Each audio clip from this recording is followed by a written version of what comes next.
성도는 항상 주님을 찾고 주님과의 만남을 갖습니다. 마음이 어려울 때나 슬플 때 위로하고 회복해 하시는 주님을 만나고 기쁨과 감사가 넘칠 때에 더 큰 기쁨을 주시는 주님을 만납니다.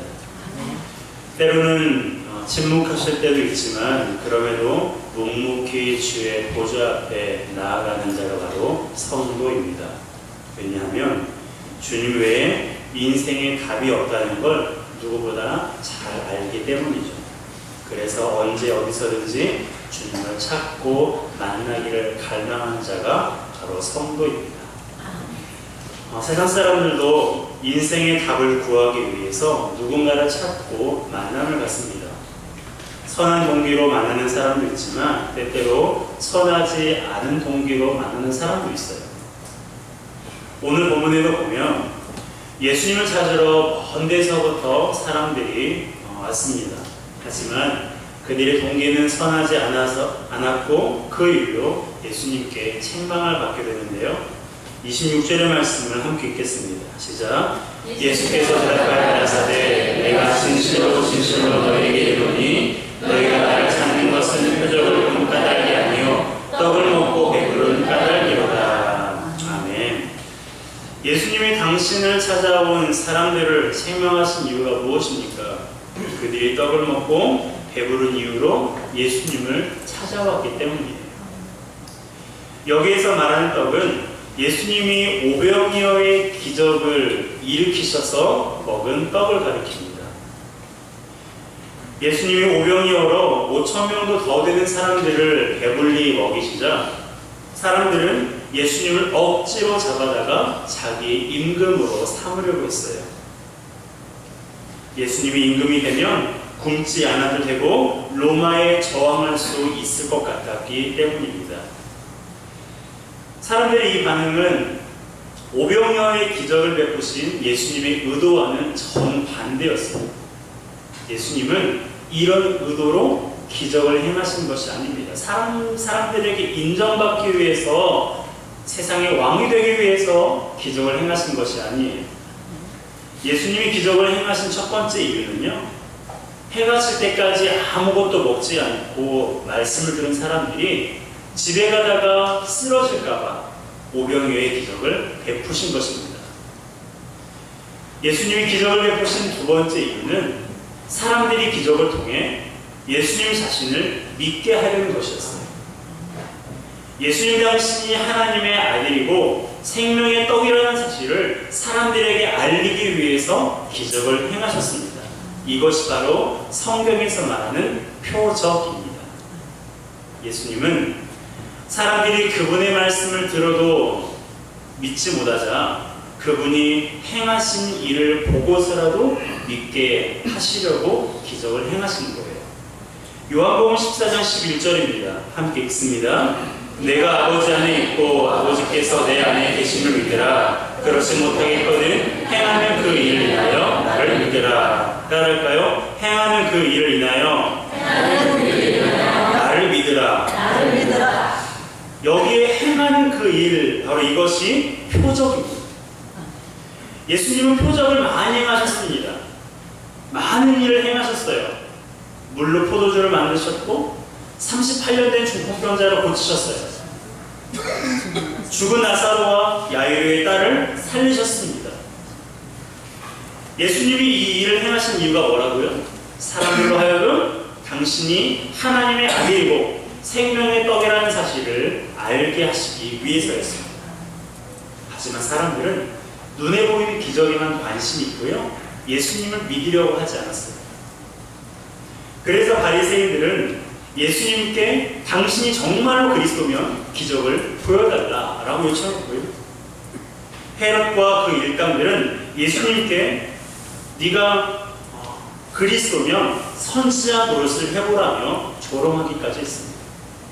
그들은 기적만 보기를 원했지 예수님을 믿을 생각은 조금도 없었어요. 그러면 우리는 어떻습니까? 우리도 기적을 보고 싶어 합니다. 그렇지 않나요? 저도 기적을 보고 싶어 해요. 삶 가운데 여러 가지 어려움을 만날 때 기적을 일으켜달라고 기도할 때가 있습니다. 재정적인 어려움이 있을 때, 어려운 시험을 앞두고 있을 때, 사람과의 만남이나 관계에 어려움이 있을 때, 근심과 걱정, 두려움이 앞설 때, 그리고 저와 같이 9년 동안 아이가 없을 때, 하나님 앞에 기적을 바라며 기도합니다. 큐티와 예배, 새벽 기도와 금식 기도를 하면서 열심히 하나님을 찾습니다. 하나님, 우리 가정에도, 하나님 내 삶에도, 내 직장에도 기적을 베풀어 주시옵소서. 그렇게 하나님의 말씀을 받고 선한 인도하심을 경험합니다.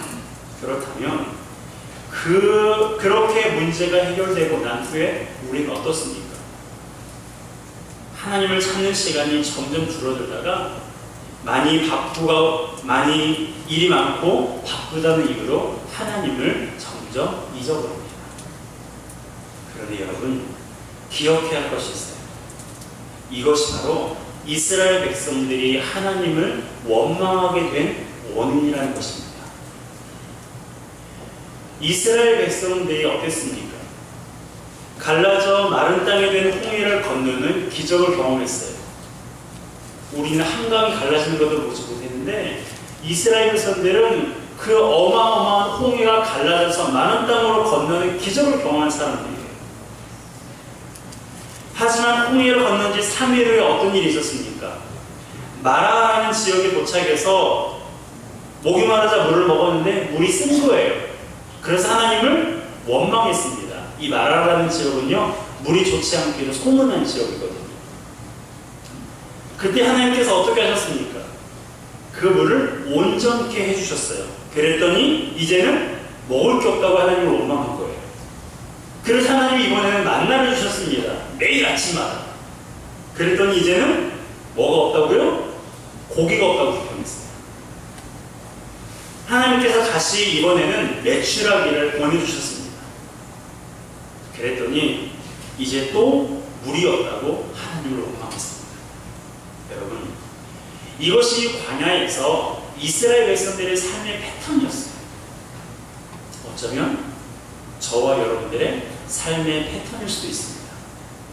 그런데요, 하나님의 일하심을 보고 경험했음에도 불구하고 여전히 하나님께 불평하고 원망하며 나아가는 이스라엘 백성들을 하나님은 그들의 요구를 들어주셨다는 거예요. 왜 그렇습니까? 앞서 말한 바와 같이 예수님 자신이 하나님의 아들이라는 사실을, 예수님 자신이 하나님이 하나님 되심을 이스라엘 백성들이 알게 하시기 위해서 하나님께서 참으셨습니다. 예수님도 마찬가지예요. 예수님도 자신이 하나님의 아들이라는 사실을 사람들이 알게 하시기 위해서 그 많은 기적을 행하신 것입니다. 그렇다면 하나님께서는 어떤 분이시기에 불평하고 원망하는 백성들의 삶의 패턴에 지치지 않으시고 그들의 요구를 들어주신 걸까요? 하나님은 여호와 하나님이시기 때문입니다. 따라합시다. 여호와 하나님. 여호와 하나님. 여러분, 여호와라는 뜻은요, 스스로 계신 분, 스스로 존재하신 분이라는 뜻이에요. 여러분, 하나님은 우리를 뒤치다꺼리 하시려고 존재하신 분이 아니세요. 그분은 누군가에게서 태어나신 분이 아닙니다. 하나님은 창조주세요. 우주 만물의 주인이십니다. 찬송과 영광을 받으시려고 저와 여러분들을 지으신 거예요. 그분이 우리를 위해서 존재하신 것이 아니라 우리가 그분을 위해서 존재하고 있는 거예요. 이것을 우리가 착각하면 안 됩니다. 다시요. 그분이 우리를 위해서 존재하신 것이 아니라 우리가 누구를 위해서요? 우리가 하나님을 위해서 존재하는 거예요. 이것이 우리 존재 목적입니다.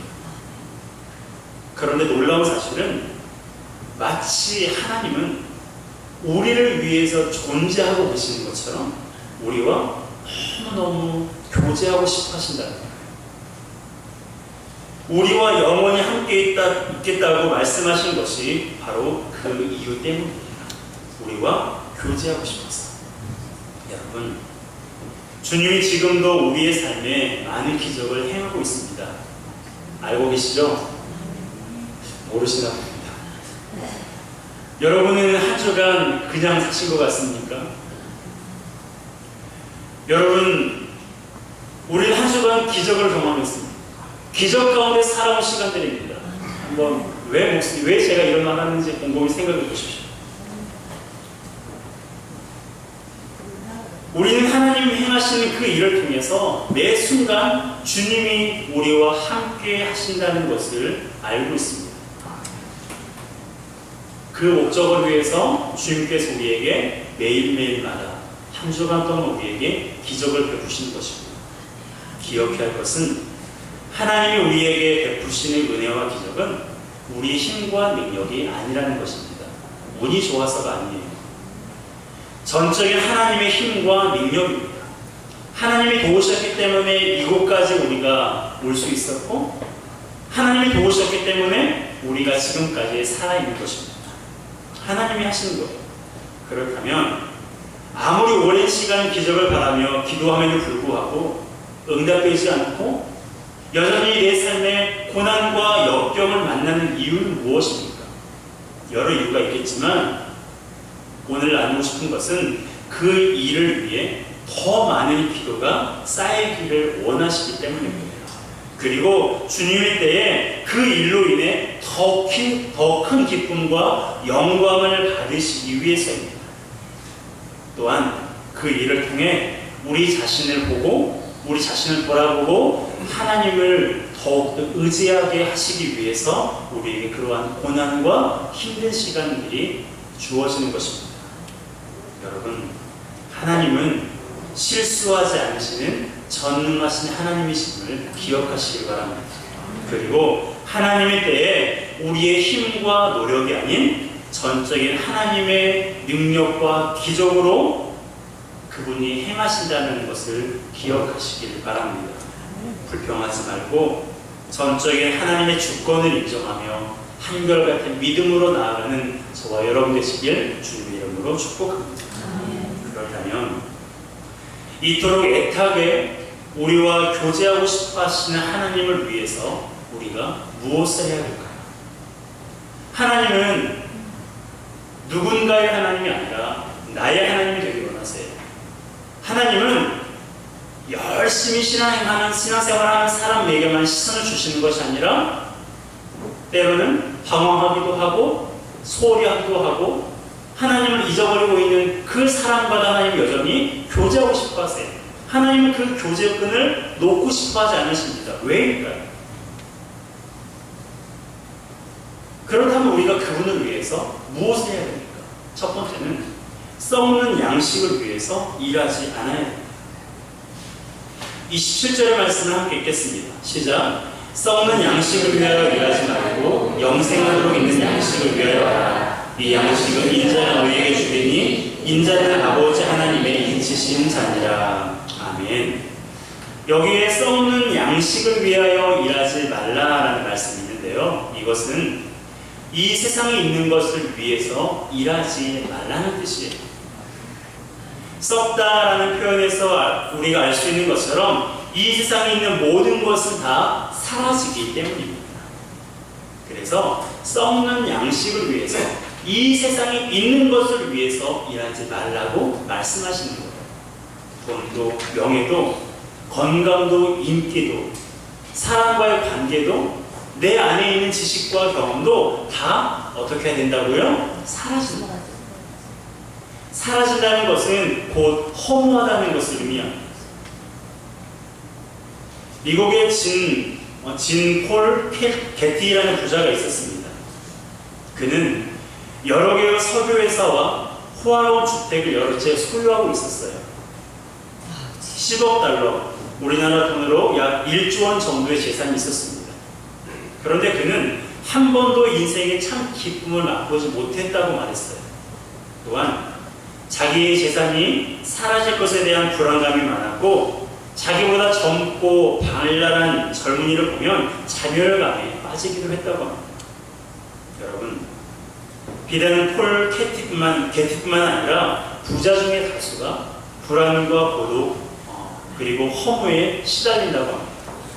이걸 보면 돈을 위한 인생은 우리 삶에 결코 만족을 줄 수 없다는 것을 알고 있습니다. 명예도 그렇고 인기도 마찬가지입니다. 이미 명예나 인기를 얻은 분들을 보면 우리가 알 수 있어요. 그리 행복해 보이지 않습니다. 그것은 명예나 인기가 우리에게 만족을 줄 수 없다는 것을 보여주는 예입니다. 인간관계도 마찬가지죠.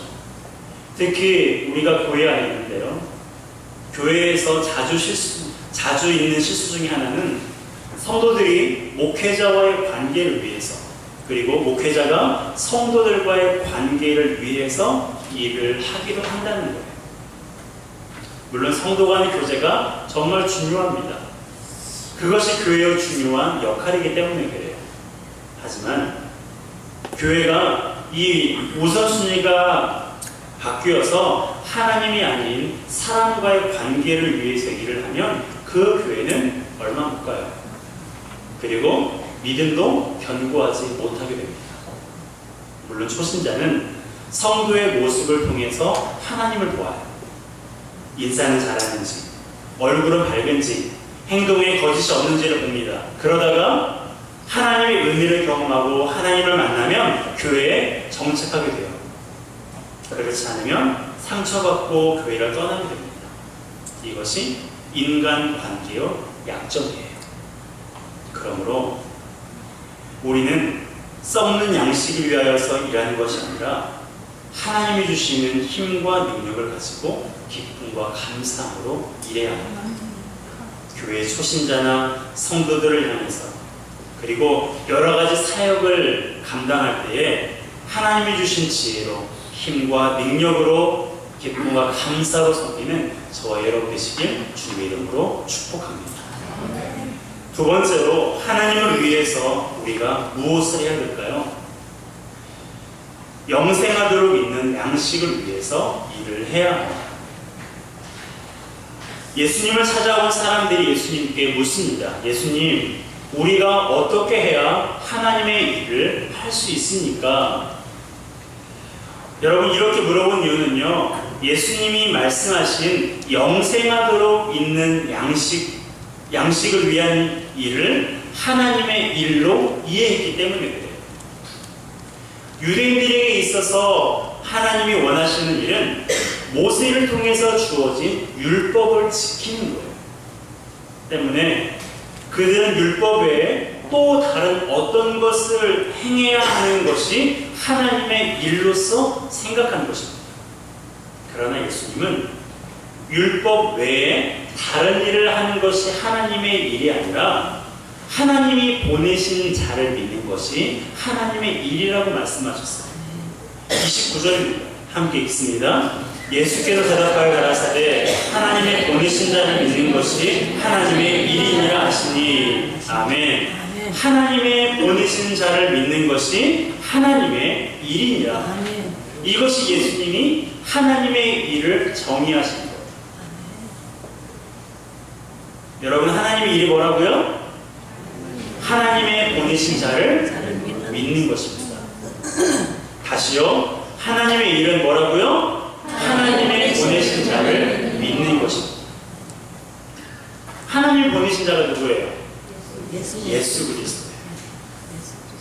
따라서 예수 그리스도를 믿는 것이 뭐라고요? 하나님의 일입니다. 예수 그리스도를 믿는 것이 하나님의 일이에요. 가끔 신학교에 가면 오직 하나님의 일을 하기 위해서 자신의 사업이나 직장을 정리하고 신학교에 들어왔다고 말하는 분들을 만날 때가 있어요. 성도들 안에서도 목회자나 선교사들의 사역만이 하나님의 일이라고 생각하는 분들이 꽤 있습니다. 지금 청년들과 삐아 버킷이라는 교재로 가지 모임을 하고 있는데요. 그 중에 한 권이 일에 관한 내용인데 그 내용의 일부를 여러분들에게 읽어드리겠습니다. 대부분의 기독교인에게 하나님의 일이란 교회 봉사활동이나 교회에서 직분을 맡거나 제자 양육 사역에 참여하거나 선교 활동하는 것을 의미합니다. 또한 전적인 하나님의 일이란 신학교를 가서 목회자의 길을 걷거나 선교사가 되는 것을 의미해요. 그렇다면 세상 일이란 무엇인가? 돈 버는 일, 직장 생활하는 것, 월요일부터 토요일까지의 일상생활을 하는 것을 주로 일컫는다. 대부분의 그리스도인은 주일 성수를 고수하며 일요일은 주님께 바치는 날이라고 굳게 믿는다. 그렇다면 월요일부터 토요일까지의 삶은 주님께 안 바치는 날인가? 주님과 크게 관계없는 날인가? 그러면서 이렇게 결론을 맺어요. 구약에서는 직업 또는 일의 뜻을 가진 단어가 회막을 짓는 성스러운 일, 노예가 하는 일, 농경의 일, 상업의 일 등 한 단어가 곳곳에 성과 거룩한 것과 세속적인 것의 구분이 없이 다양하게 사용되었다. 모든 일은 하나님께서 주신 것이므로 구약에서는 성스러운 것과 세속적인 일의 이분법적 구분은 존재하지 않는다. 물론 일의 기능과 역할은 다 다르지만 말이다. 어떻습니까? 여러분, 하나님의 일과 세상 일은 구분이 되어야 한대요? 지금도 헷갈리세요? 하나님의 일과 세상 일이 구분되어야 한대요? 안 돼요. 아직 헷갈리시는 분들이 계시는 것 같아요. 그래도 목회자가 하나님 일이지. 그래도 교회 봉사가 하나님 일이지. 여전히 그 내면에 여전히 예전의 생각들을 지우지 못하시는 분들이 계시는 것 같습니다. 여러분, 분명히 우리가 알았으면 좋겠어요. 하나님의 일과 세상 일은 구분되지 않습니다. 우리가 예수 그리스도를 믿는 것 자체가 뭐라고요? 예수 그리스도를 믿는 것 자체가 뭐예요? 하나님의 일이에요. 그리고 그 믿음으로 가정에서, 학교에서, 직장에서, 그리고 마트에서, 버스나 전철에서, 길거리에서, 우리가 생활하는 곳곳에서 우리에게 주어진 일을 할 때 그것이 뭐라고요? 하나님의 일이라는 거예요. 여러분, 썩는 양식이 아닌 주님께서 주신 지혜로 힘과 능력으로 기쁨과 감사함으로 우리는 일을 해야 됩니다. 교회 봉사뿐만이 아니라 직장에서 복사하는 일도, 봉사가 아니라 복사하는 일도, 청소하는 것도, 설거지하는 것도, 길거리를 걸어가는 것도, 그 모든 것이 바로 우리가 하나님의 힘과 능력으로 그분을 생각하고 그분을 믿는 믿음으로 해야 됩니다. 왜냐하면 그 모든 것이 우리에게 주어진 하나님의 일이기 때문입니다. 여러분, 지금 예수 그리스도를 믿고 계십니까? 여러분들은 예수님을 믿으세요? 그렇다면 여러분은 지금 하나님의 일을 하고 계시는 거예요. 하나님의 일을 하고 있지 않다고 생각하지 마세요. 예수님을 믿고 있다면 여러분들은 지금 하나님의 일을 정말 잘하고 계시는 거예요. 그리고 우리가 하는 모든 일이 하나님의 일이라는 사실을 기억하고, 내가 맡은 그 일이 다른 사람을 보기에는 사소하게 보여지고 하찮게 여겨진다 할지라도 그 일이 하나님의 일로 쓰여지고, 그 일을 하나님의 일로 여러분들이 알고 하나님의 영광을 위해서, 하나님을 기쁘시게 하기 위해서 저와 여러분들에게 주어진 일에 최선을 다하는 저와 여러분들 되시길 주의 이름으로 축복합니다. 함께 찬양하기 원합니다. 주 예수 나의 경신여라는 찬양인데요, 예전에 많이 불렀던 찬양이에요. 빛이 없어도 환하게 다가오시는 주 예수 나의 경신여, 우리 함께 찬양하겠습니다.